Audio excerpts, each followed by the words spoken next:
মারামারি ও কাদা ছোড়াছুড়ি বন্ধ না করলে দেশের সার্বভৌমত্ব বিপন্ন হতে পারে।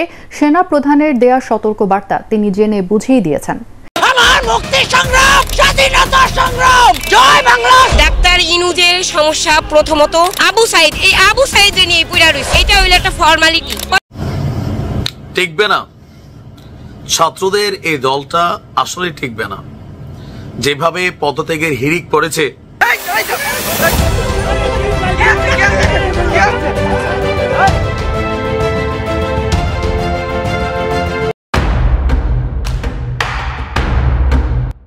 এদিকে বৈষম্য বিরোধী ছাত্র আন্দোলনের সমন্বয়কদের নতুন দলের আত্মপ্রকাশকে ঘিরে যে স্বপ্ন দেখছেন বৈষম্য বিরোধী ছাত্র আন্দোলনের সমন্বয়করা, কিন্তু নতুন দলের আত্মপ্রকাশকে ঘিরে এবার সমন্বয়কদের পদত্যাগের হিড়িক লেগেছে, যা কিছু নিউজ পেপারে তুলে ধরা হয়েছে। এছাড়াও এই নিয়ে বিস্তারিত আলোচনা করেন এই সোশ্যাল অ্যাক্টিভিস্ট, চলেন তার মুখ থেকে বিস্তারিত শুনে আসা যাক।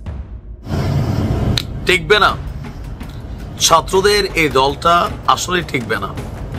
যেভাবে পদত্যাগের হিড়িক পড়েছে, ইভেন যারা পদত্যাগ করছেন তারা দিচ্ছেন চাঞ্চল্যকর তথ্য।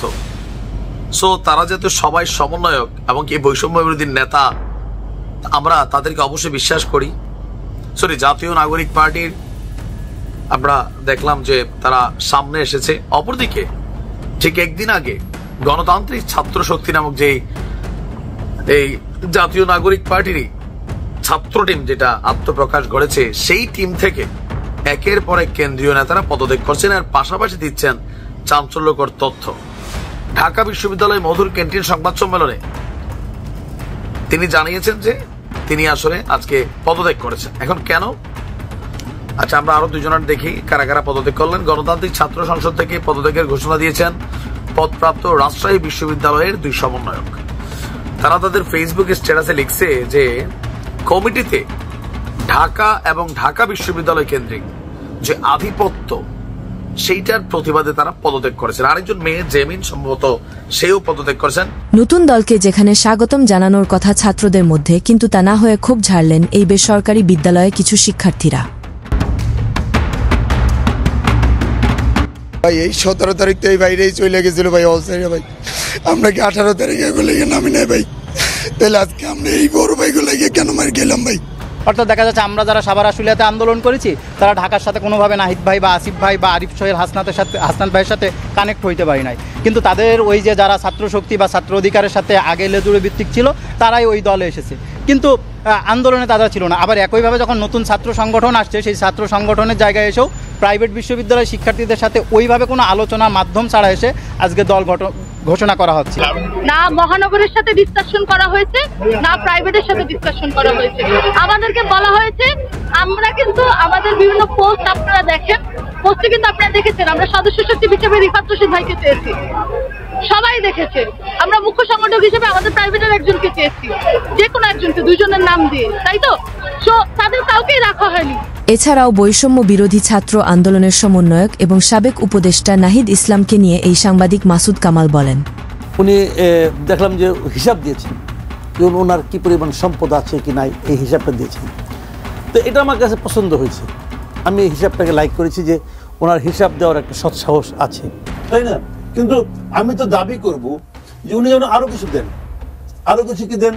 উনি 6 মাসটাকে দায়িত্বে ছিলেন, এই 6 মাসে ওই মন্ত্রণালয়ে উনি কি কি কাজ করেছেন তার একটা ফিস্তার উনি দেন, এটা আমি আশা করব। কারণ হলো আমি মনে করি উনি খুব ব্যর্থ একজন উপদেষ্টাদের মধ্যে একজন। তথ্য মন্ত্রণালয়ে উনি অনেক অপকর্ম করেছেন। অপকর্ম শিরোনাম হলো কোনটা, মানে সবচেয়ে শিরোমণি কোনটা, সেটা হলো উনি একসঙ্গে সমস্ত সাংবাদিকদের দেশের সমস্ত অ্যাক্রেডিটেশন কার্ড বাতিল করে দিয়েছেন। অন্যদিকে আবার যারা জুলাই আগস্টের গণ অভ্যুত্থানের সামিল হয়ে আহত হয়েছেন, তারাই বর্তমান উপদেষ্টা সহ সমন্বয়কদের উদ্দেশ্য করে বিস্ফোরক মন্তব্য করেন। আমরা গুলি খাওয়া প্লেয়ার, আমি একজন আহত যোদ্ধা এবং আবু সাইদের আমি বন্ধু। খোঁজ খবর নেয় না, তাদের সবারই সিকেটা হইতে নামাই দেওয়া হইতেছে। এ বি সি চলে যাবে, তখন সি হচ্ছে কি একটা চাকরির বিষয়। চাকরি এখন মুখে বলতেছে যে চাকরি, কিন্তু নেক্সট টাইম দেখা যাবে যে ভুলে গেছে সব। তখন যারা আমাদের এই যে ভুলে গেছে, এই সন্দেহটা কেন ভাই? এখনই তো ভুলে গেছে ভাই। এই যে আমরা অসুস্থ, আমার একটা হাতের সমস্যা, একটা পা নাই, এই রোদের মধ্যে বসে আছি, কোনো উপদেষ্টা বা সমন্বয়ক কেউ এসে আমাদের সঙ্গে কথা বলে নাই। পরিশেষে দেশের নানান সাধারণ আমজনতা বর্তমান অন্তর্বর্তীকালীন সরকার ডক্টর মোহাম্মদ ইউনূসকে নিয়ে সমালোচনা করেন। আমার মুক্তি সংগ্রাম, স্বাধীনতা সংগ্রাম, জয় বাংলা। ডাক্তার ইউনূসের সমস্যা প্রথমত আবু সাইদ, এই আবু সাইদ নিয়ে পুরা রয়েছে। এটা হইলো একটা ফর্মালিটি। হয়তো আসলে রাষ্ট্র চালানের না, হয়তো ঘুষখোর হইলো টাকা গুনতে পারবো, আর কিছুই পারবো না। দরজার তালা ভাঙা 20,000 টাকা নিয়ে গেছে। কার কাছে বিচার দেবো? দেশে তো আইনি নেই। নামাজ পড়ে আল্লাহর কাছে বলি, আর কারোর কাছে বলি না। শেষমেশ দেশের বিভিন্ন রাজনৈতিক বিশ্লেষকরা মনে করেন দেশের সেনাপ্রধান সবকিছু আগে থেকেই বুঝতে পেরে হয়তোবা সবাইকে সতর্ক করেছেন বলে জানিয়েছেন। আমি আপনাদের সতর্ক করে দিচ্ছি, পরে বলবেন যে আমি সতর্ক করিনি। আমি আপনাদের সতর্ক করে দিচ্ছি,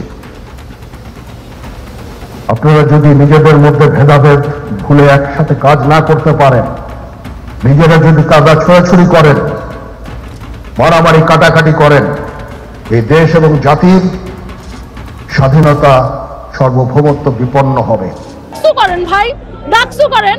আপনারা কেন ইলেকশন করবেন? ইলেকশনে ভোট পাবেন না। ইলেকশনে ভোট পাইতে হলে আপনাদের সবাইকে নিয়ে কমিটি গঠন করতে হবে। চিন্তা করতেছে আমরা যা তো 2 দিন ধরে রাস্তায় বসে আসি, একবারে আইসা আমাদের খোঁজ খবর নেয় না। আমরা কোন কারণে আসছি? আমাদের তো একটা আশ্বাস দেবে, সেই আশ্বাসটাও দিতেছে না। সেজন্য আমরা বলতেছি এই সব ছেলেরা বাটপার। ভিডিওটি দেখার পর আপনার মূল্যবান মতামত আমাদেরকে কমেন্ট করে জানিয়ে দিতে পারেন। আমরা আপনার সেই মহামূল্যবান কমেন্টের রিপ্লাই দেওয়ার জন্য সর্বদা প্রস্তুত রয়েছি।